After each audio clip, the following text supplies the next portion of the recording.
Hey folks, Keith McGowan. I am the Outboard Dad, here to help you have a better boating experience. Today we're going to talk about our used outboard motor buying guide, soon to be on Amazon. If it's not already, by the time this video gets posted, you can send me an email at keith@outboarddad.com. There's the email address with proof of purchase, and I'll give you a free session of counseling to help you with your outboard, with your boat, with something that you're working on engine-wise that I can help you with, or even with your boat, electrically, lights, radio, anything that I can help you with. Trailer, bearings, whatever it is you need. Today we're continuing on with our 150 horse rebuild.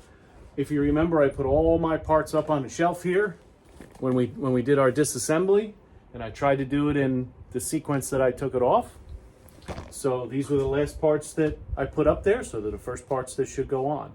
Now, as we said also, we want to be very careful. I have my motor set here. There's some plastic pieces, there's some linkages. When we're rolling this engine around on the bench, we got to be careful we don't break anything.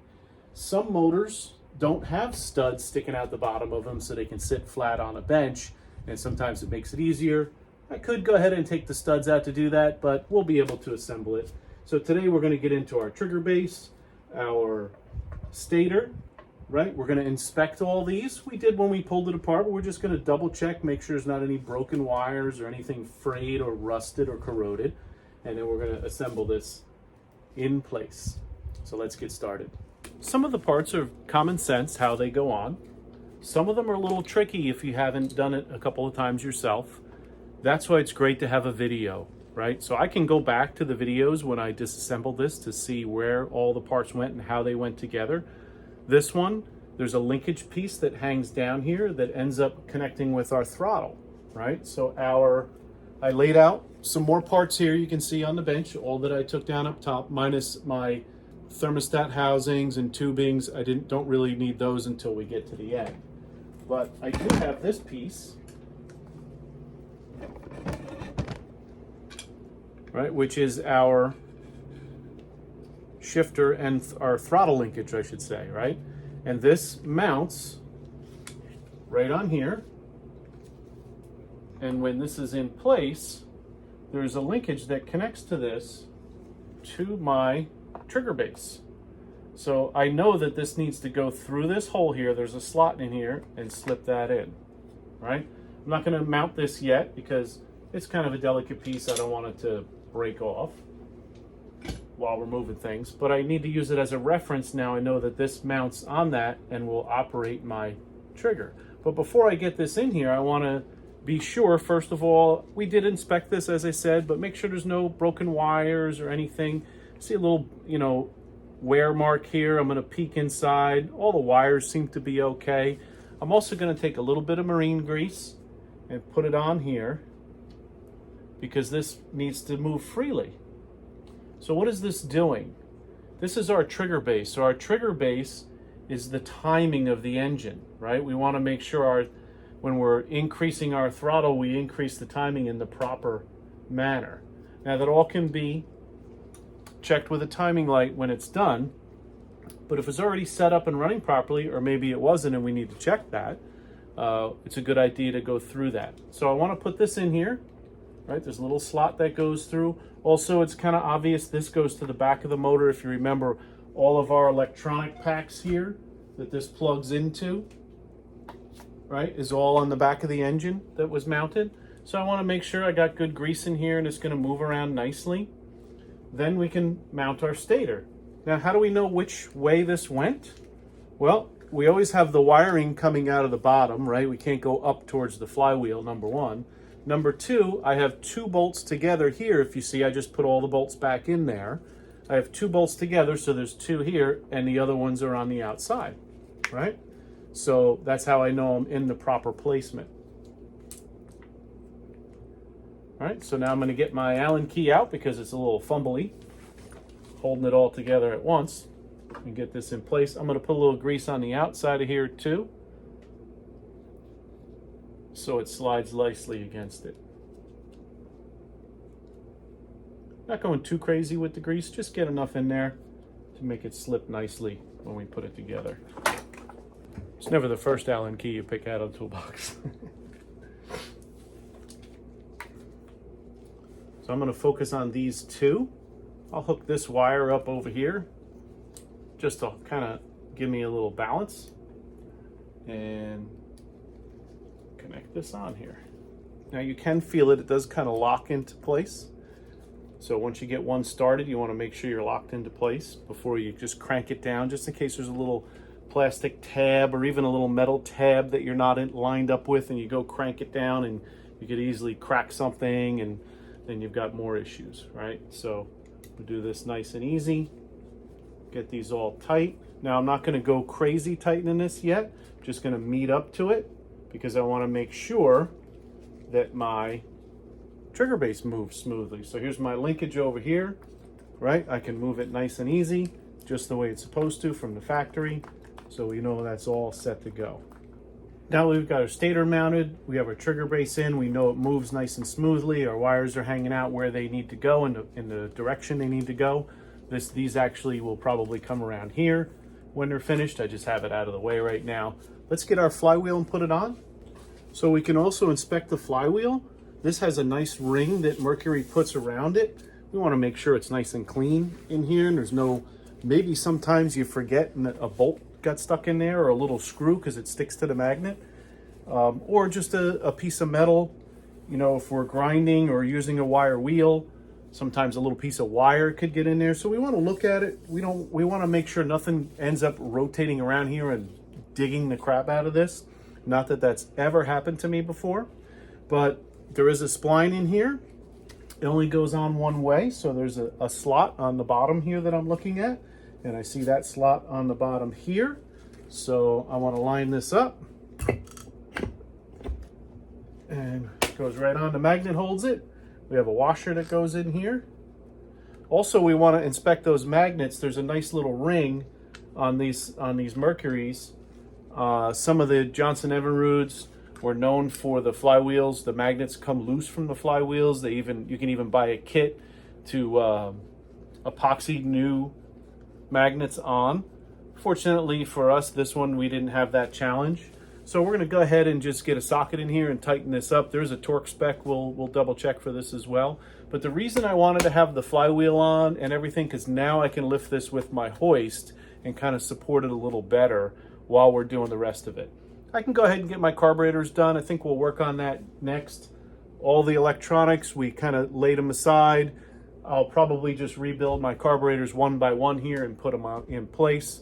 So let's work on that next. So it's pretty easy to identify what the bottom carburetor is because it's the one that has the linkage connected to it.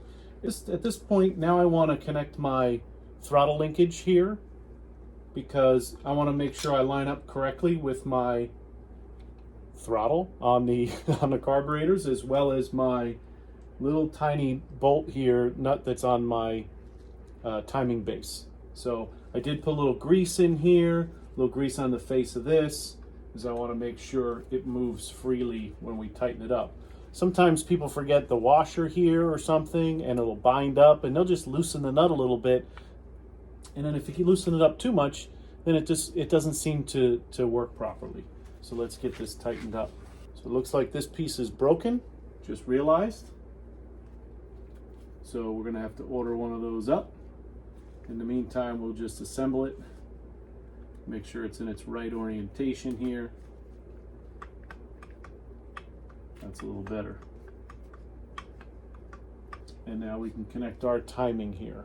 So we want to be very careful when we're removing these Allen bolts because there's a washer on it. Let's not drop it down into the reed section and have to take it apart again. Not that I've ever done that before, only several times. I have to make mistakes a couple times before I learn my lesson. So there's only one stud left here. The other one's pretty sure stayed in the carburetors, right? Because they didn't come out. Yeah, this is the bottom one because it has the follower on it, you dummy. So now if I give it fuel, all right, so I know this is my bottom carburetor. We'll start with that first. We have a linkage piece to link all three. It was connected to one of the carburetors, popped off, moving things around. Now, we also want to be sure we have clean surfaces here. We do have new gaskets, so we'll go ahead and clean that up as well. But the most important thing we want to do is pop this bowl off. And let's take a look at what's inside. with all the cleaning that goes on, cleaning these outboards, making sure everything is clean when you put it back together is key. So it's always good to have an extra bag or box of rags around. You do have to take all of the screws out. You can't leave one in. So it looks very clean inside.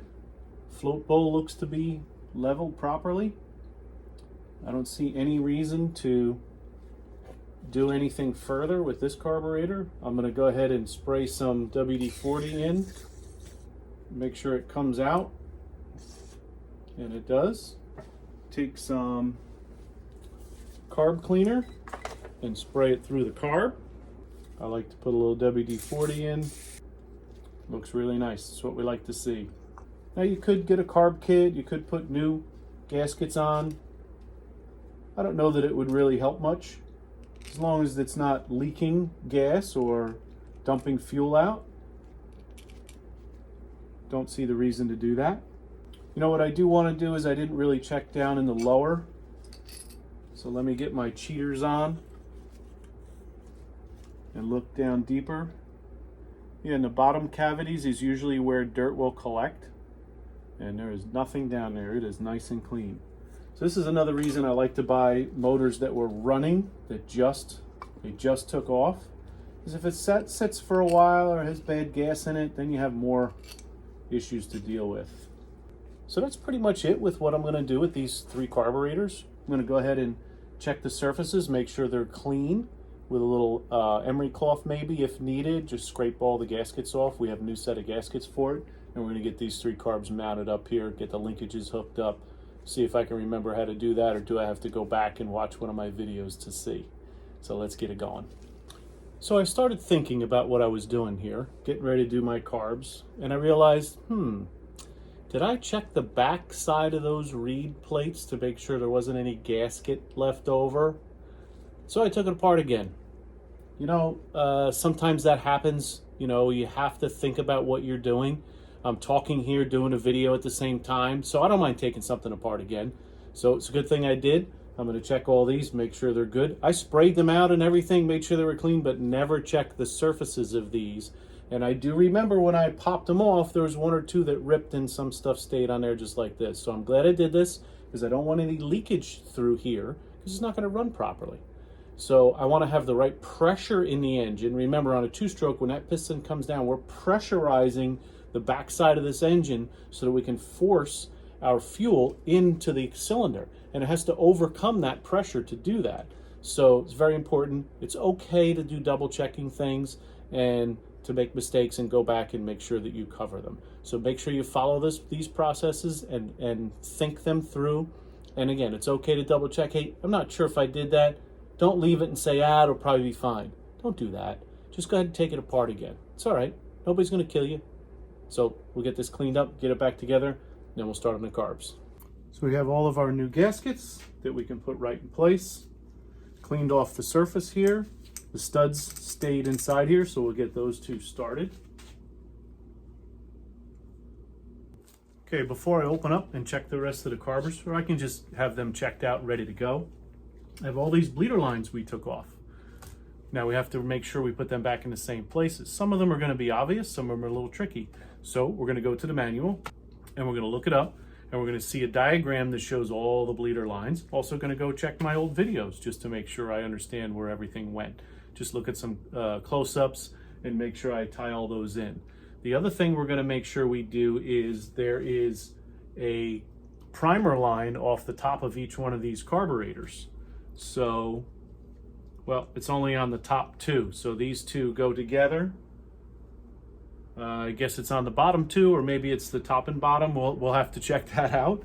But we want to make sure that those hoses are connected, and then it has to be connected to our primer solenoid. So we can have this ready to go and make sure all this gets connected. If you remember, we had a split on this hose, right, that connected to one of our fuel lines, goes out to our carburetor. So this comes off of here. So we're going to make sure this gets mounted in the position it needs to get mounted in. We'll check our videos and then we'll continue on, get all of our new gaskets on. Right, here's an old one here we'll have to pull off. Usually the carb ones pull off pretty easily, and toss those. We got all new gaskets going on. So please like, subscribe, send me any comments that you have, and we'll continue on with this rebuild another day. Have a great day.